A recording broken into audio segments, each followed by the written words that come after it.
Naam, asante kwa kuendelea kubaki nasi na sasa ni habari za biashara na uchumi. Vikundi 71 vinavyoundwa na wakulima, wafugaji na wajasiriamali wa viwanda vidogo katika halmashauri ya wilaya Iringa wamepatiwa mikopo ya 10% yenye thamani ya shilingi milioni 407.9 kama sehemu ya mkakati wa serikali kuwajengea uwezo wa kiuchumi na kuongeza ushiriki wao kwenye shughuli za uzalishaji mali, hususan vijana, wanawake na wenye ulemavu. Clement Sanga ametuandalia taarifa kamili.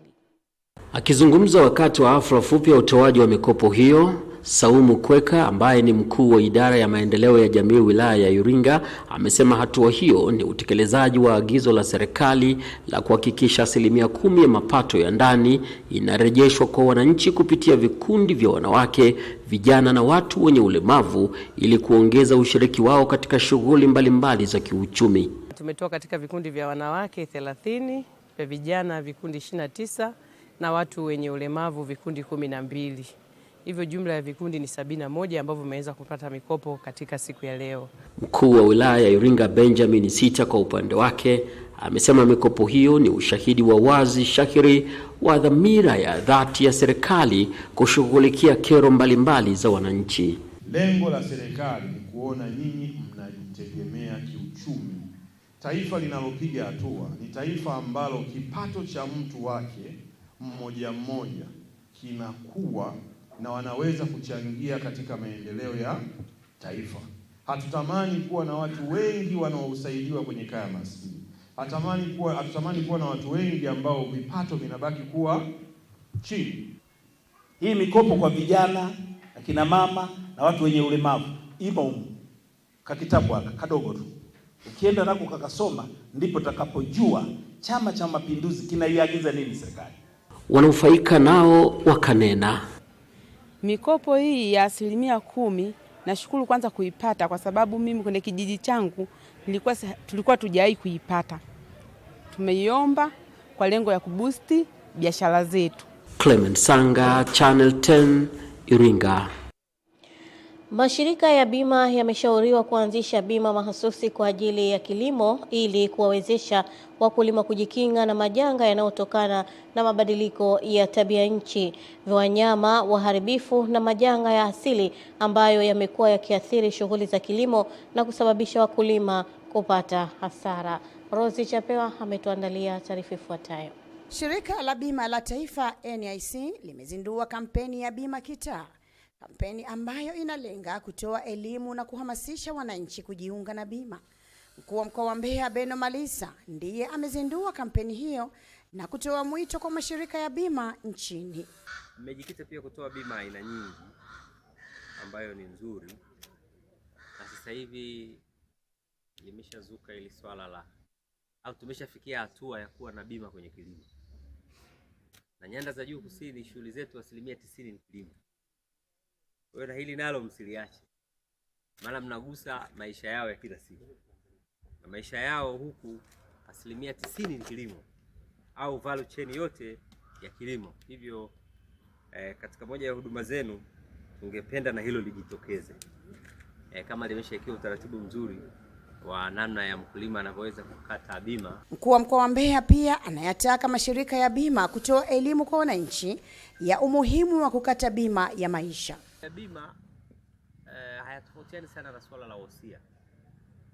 Tuna uchuro sisi Waswahili kwamba nikikata bima kama vile najiandalia mazingira ya kupata hasara. Nikiandika wosia kama vile najipangia siku ya kufa. Sasa haya yanatibika kwa elimu tu. Hamna mjanja mwingine. Hiyo awareness ikitoka wananchi wataelewa. Mkurugenzi wa masoko na mawasiliano wa shirika la Bima la Taifa Karim Meshak pamoja na kampeni hiyo pia amezungumzia suala la kuanzishwa kwa bima ya kilimo. Sisi tunatoa bima za aina mbili kubwa. Bima za maisha lakini pamoja na bima za mali na ajali. Sasa kwenye upande wa bima za mali na ajali unaikuta bima ya kilimo. Tumejikita kuhakikisha kwamba kilimo kinalindwa kwa sababu mtu hawezi kuwa analima alafu ana pressure na wasiwasi kwamba mvua zitanyesha au hazitanyesha. Jua litakuwa kali au halitakuwa kali. wanyama wakali watavamia shamba au hawatavamia shamba. Sasa kuondoa hiyo hofu, tunamtaka au tunamshauri Mtanzania akate bima ya kilimo ili anapolima kilimo chake kiwe salama.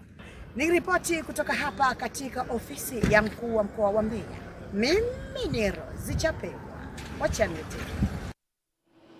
Kampuni ya Mazingira Company Limited imeyafunga madampo ya soko kuu na soko la Msufini mjini Singida kuanzisha utaratibu mpya wa kuwagawia wafanyabiashara maeneo hayo vifaa maalum ya kutunzia taka ili kukabiliana na uchafu wa mazingira utakaoweza kuhatarisha magonjwa ya mlipuko. Tupate taarifa kamili. Akitangaza utaratibu huo mpya wa uzoaji taka, mkurugenzi mtendaji wa kampuni hiyo Mhandisi Abdi Himidi akaweka wazi sababu za utaratibu huo kuwa unatokana na kasi kubwa ya taka zinazozalishwa na wakazi wa mji wa Singida kutokwenda sambamba na uondoaji wa taka hizo. Dampo hili la sokoni si za wafanyabiashara wa sokoni tu, na mpaka nje ya hapo wanakuja kumwaga taka, kwa unajikuta kila baada ya siku 3 mpaka 7 unakuwa unakuja kuziondosha. Bora tulifunge ili tuanze utaratibu mwingine wa kuwagawia dustbin wafanyabiashara masokoni ili waweze kuwa wametunza taka zao vizuri, na gari itapita kwa siku mara 2, asubuhi na mchana. Kwa hiyo tuko hapa Singida, tunataka tuifanye Singida bila taka inawezekana.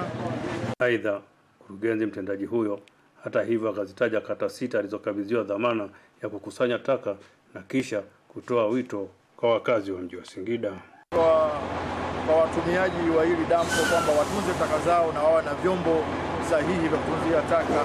Kuelekea msimu wa mvua za masika, mkuu wa kitengo cha usafi na udhibiti wa taka manispaa ya Singida, Shuku Charles Kaliswa, akatoa wito kwa wakazi wa mji wa Singida waache kuwa na tabia ya kuwa wanatupa taka hasa kwenye maeneo ya mifereji ambapo maji ya mvua yanapita. Maana kufanya hivyo inaweza ikapelekea athari kubwa, mifereji kuziba, na hatimaye wakati wa mvua inaweza ikapelekea athari, hususani inaweza ikasababisha mafuriko. Kutoka mkoa wa Singida, Jumbe Ismail wa Channel 10.